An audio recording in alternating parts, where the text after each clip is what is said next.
Acts chapter 9, verse 7. And the men which journeyed with him stood speechless, hearing a voice, but seeing no man. And Saul arose from the earth, and when his eyes were opened, he saw no man. But they led him by the hand and brought him into Damascus.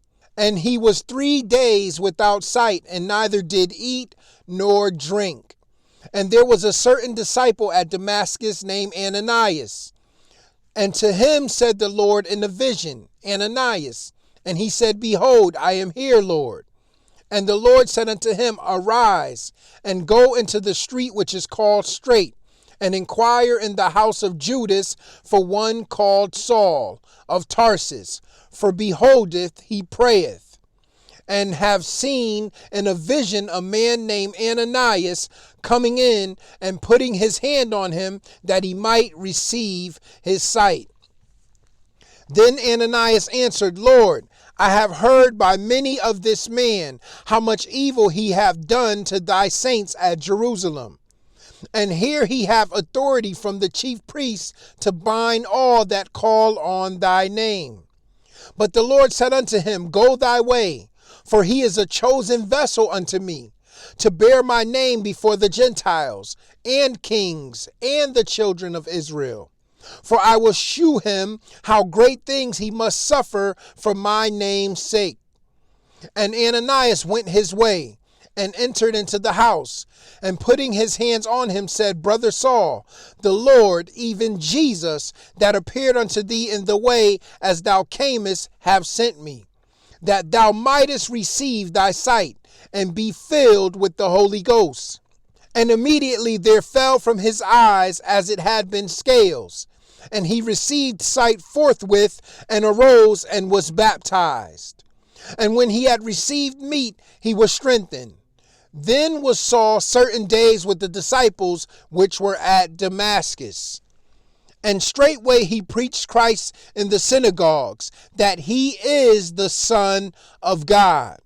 But all that heard him were amazed, and said, Is not this he that destroyed them which called on this name in Jerusalem, and came hither for that intent, that he might bring them bound unto the chief priests?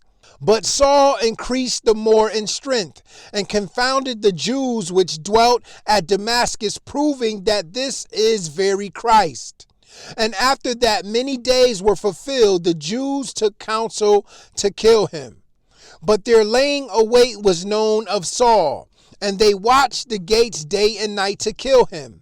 Then the disciples took him by night and let him down by the wall in a basket. And when Saul was come to Jerusalem, he essayed to join himself to the disciples. But they were all afraid of him, and believed not that he was a disciple.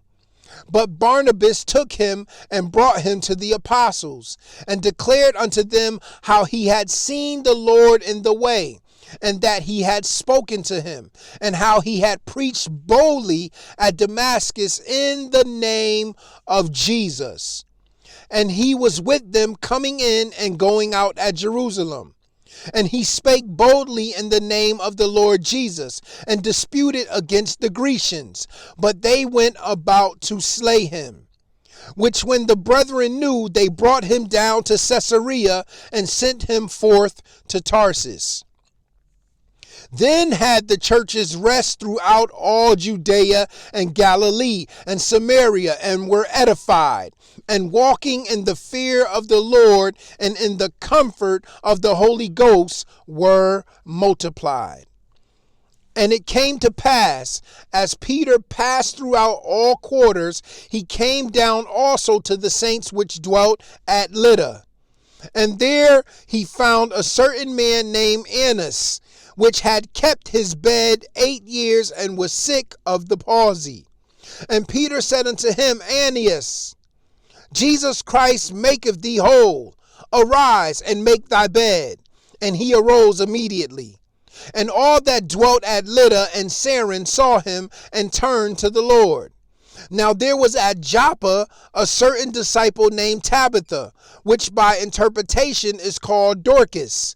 This woman was full of good works and alms deeds which she did. And it came to pass in those days that she was sick and died, whom when they had washed, they laid her in an upper chamber. And forasmuch as Lydda was nigh to Joppa, and the disciples had heard that Peter was there, they sent unto him 2 men, desiring him that he would not delay to come to them. Then Peter arose and went with them.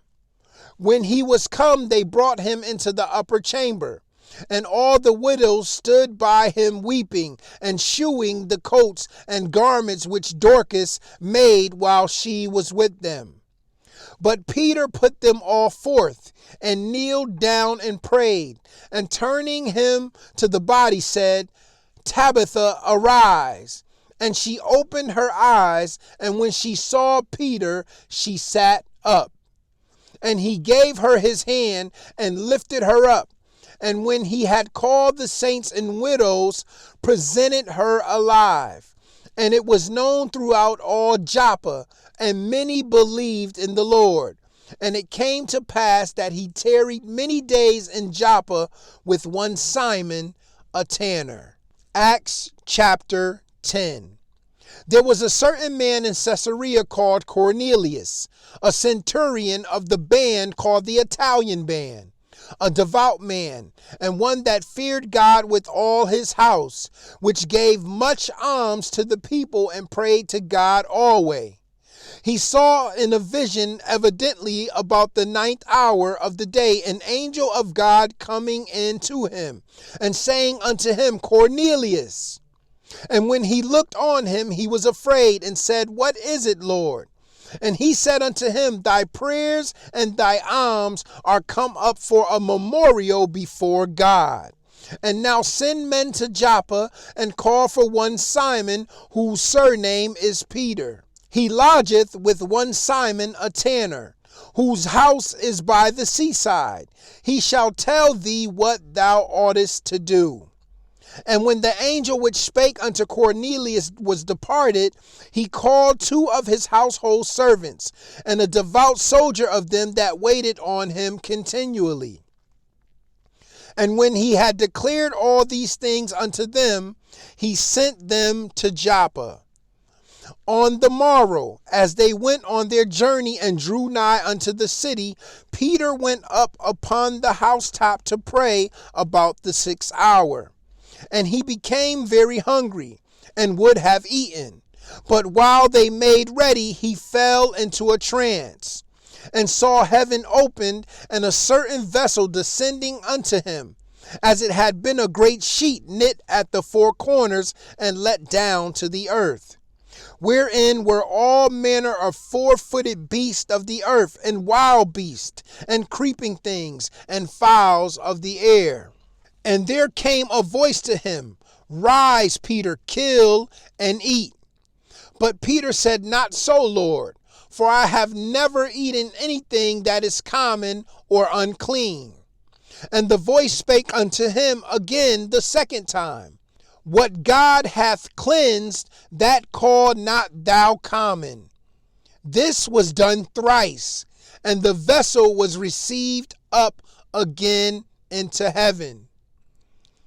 Now while Peter doubted in himself what this vision which he had seen should mean, behold, the men which were sent from Cornelius had made inquiry for Simon's house, and stood before the gate, and called and asked whether Simon, which was surnamed Peter, were lodged there.